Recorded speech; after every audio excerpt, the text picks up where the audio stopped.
Margaret sat alone on the edge of her porch swing, her hands wrapped around a lukewarm cup of tea. The afternoon sun bathed her garden in gold, but the warmth barely touched the cold in her chest. She was 78 now, closer to the end than the middle, and lately her mind lingered not on the things she had done, but the things she had said.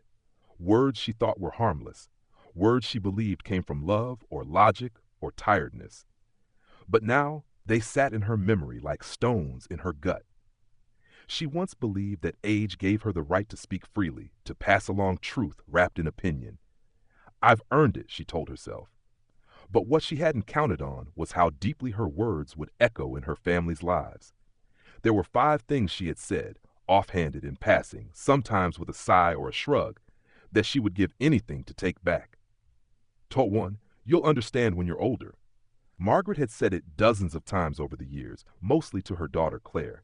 When Claire questioned her childhood, brought up old decisions, or challenged family stories, Margaret would reply with that tired phrase. She meant it as a shield, a deflection, a way to close the door on pain. But to Claire, it had always felt like dismissal. Now, as an adult, Claire had children of her own. She rarely came to Margaret for advice anymore. Conversations stayed surface level. Claire had stopped asking about the past.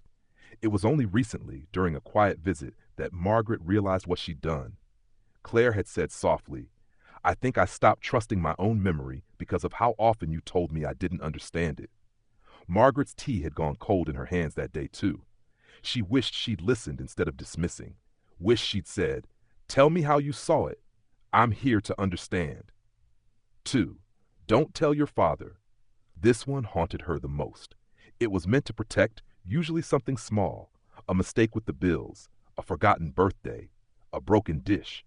Margaret would pull her children aside and whisper, "Don't tell your father." She thought she was shielding everyone from his temper, his silence, his disappointment. But in truth, she had taught them something more dangerous, that silence is safer than honesty. Years later, when her son Peter went through a divorce, he didn't tell anyone until it was final. Margaret found out through a holiday card with no mention of his wife. "I thought it was better if you didn't know," he'd said when she called. "That's what you always taught us, right?" Margaret had stared at the phone, her throat tight. That wasn't what she meant. But it was what she'd said. 3. I just want what's best for you. Margaret said it the night Claire turned down a college scholarship to stay close to her high school boyfriend. She said it when Peter left a stable job to start his own business. She said it over and over, thinking it was love. But her children heard it differently. What they heard was, "I don't trust your choices." What they felt was, "My version of your life matters more than yours." It wasn't until her granddaughter was born and Claire made choices Margaret didn't understand, gentle parenting, co-sleeping, no baptisms, that she finally heard herself. One day, Margaret started to say, "I just want what's best," and Claire gently interrupted, "Mom, I know what's best for my daughter." Margaret nodded, her eyes stinging. She finally understood. Love doesn't mean control, and what's best often just means what I would have done. "I gave up everything for you." It slipped out during an argument about holidays. Claire and Peter had both made other plans, and Margaret had felt abandoned. In a moment of frustration, she said the words she swore she never would. "I gave up everything for you." The silence that followed was louder than any shouting match. Peter left early. Claire didn't speak to her for weeks. When they finally did talk, Claire's voice was brittle.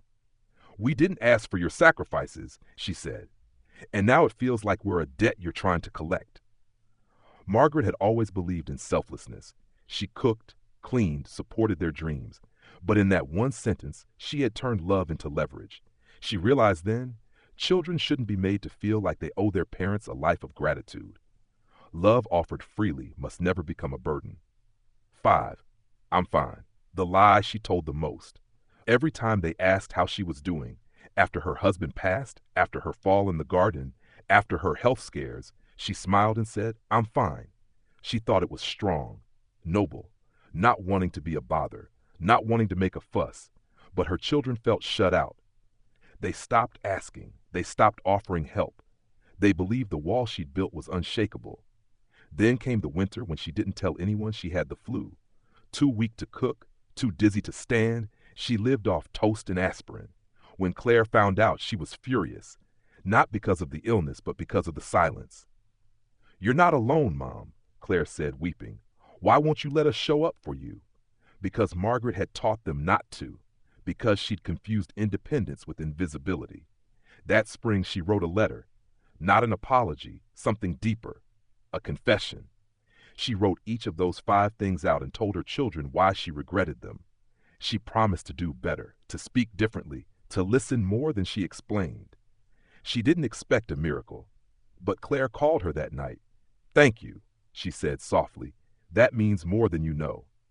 Peter visited the next weekend, brought her soup, fixed a window, sat with her and told her about the woman he'd started seeing. Margaret listened. She didn't give advice. She didn't deflect. She just sat with him in the truth. And for the first time in a long time, her words didn't carry regret. They carried connection. Not every wound can be undone, but some silences can still be broken.